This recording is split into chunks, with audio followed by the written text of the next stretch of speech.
You see, this is not the first time we are hearing the Boko Haram members that have been captured by the Nigerian military and possibly detained or put in custody of the Nigerian military are being released ceremoniously.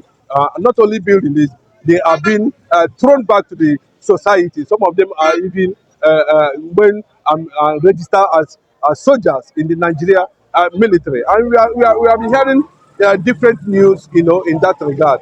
So it's not a good one because possibly they are trying to infiltrate the society. One, they are also trying to infiltrate the only profession that is being respected all over the world today.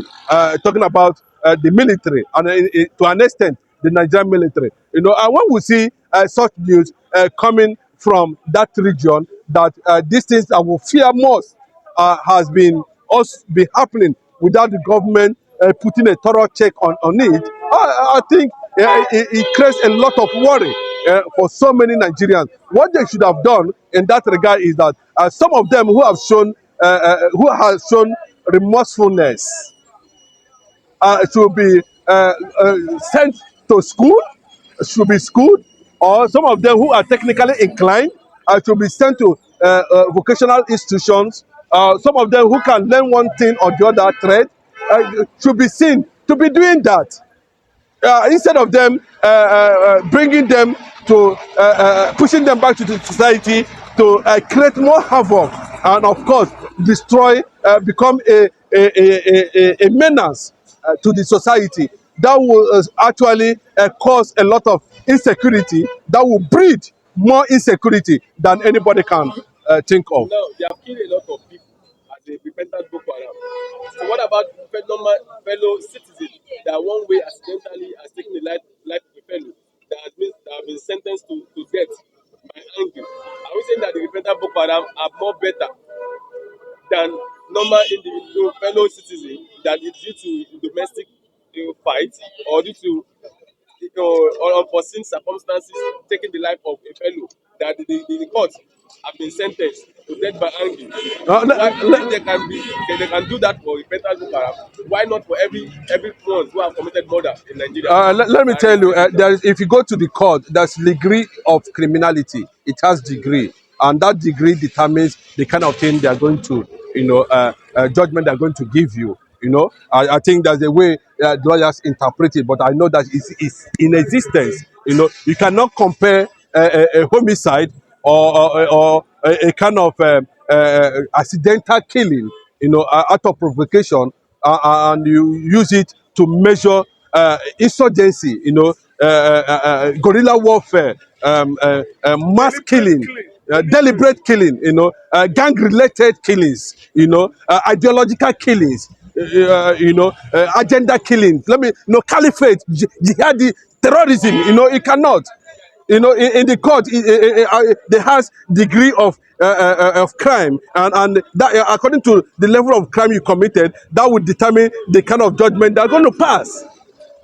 You understand? So you cannot compare that kind of a crime that happens within accidentally or somehow with the issue of that has to do with Boko Haram killings. That one is deliberate. It is planned. So the question is now, if Boko Haram is repentance, they have killed thousands of Nigerians deliberately, have been released, calling them repentant Boko Haram.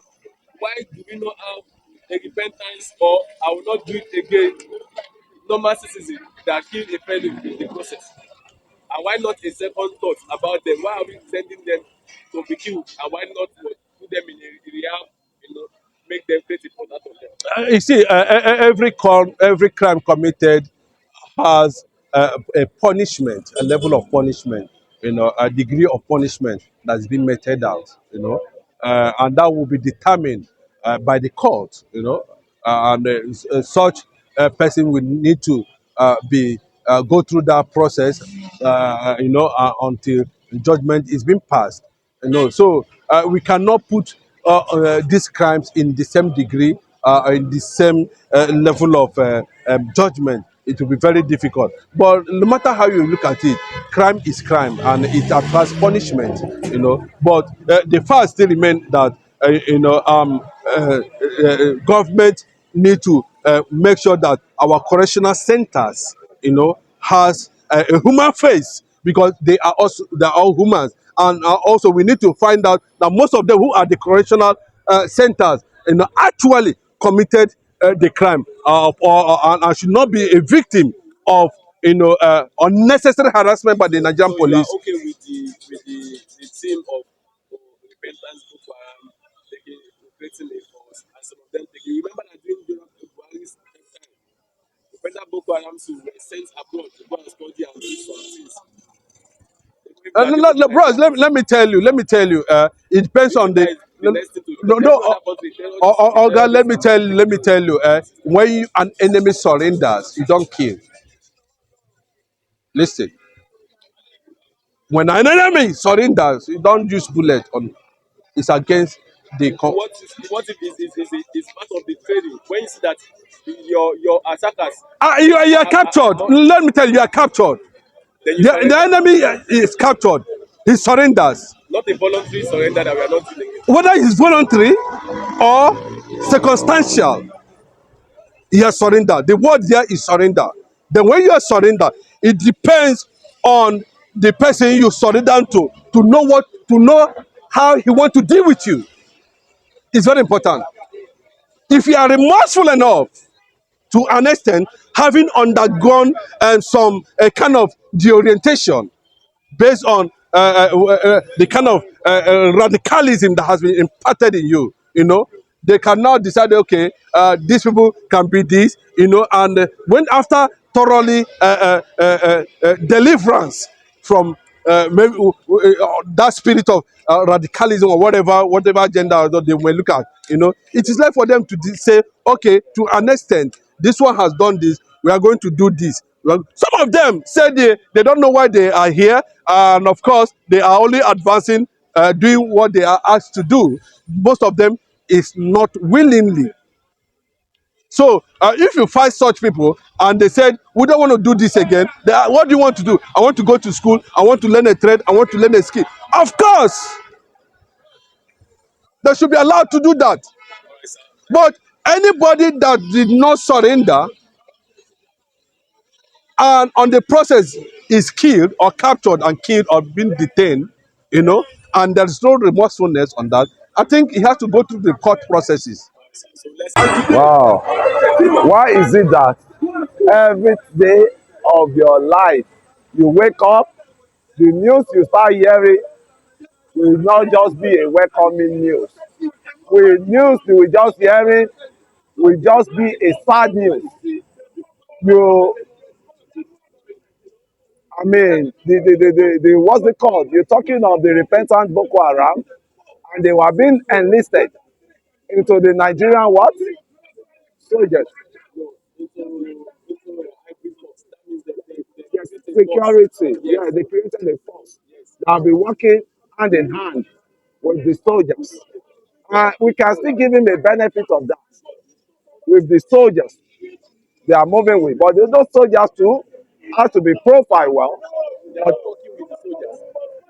to tackle the unrepentant one. Yes. The one that are repentant now, they will train the repentant one to tackle the unrepentant one. Let's see how it will work. Because once a criminal, always a criminal. You cannot see your brother that you have been in same crime, operation before, and you now say overnight you want to go and attack him. I think our governors in the northern, they should wake up from the slumber. The northern governor should wake up. There are a lot of them. There's some of them doing well, but especially that Yobe, the amount of crisis, the amount of crisis going on in that area is too much. Too much.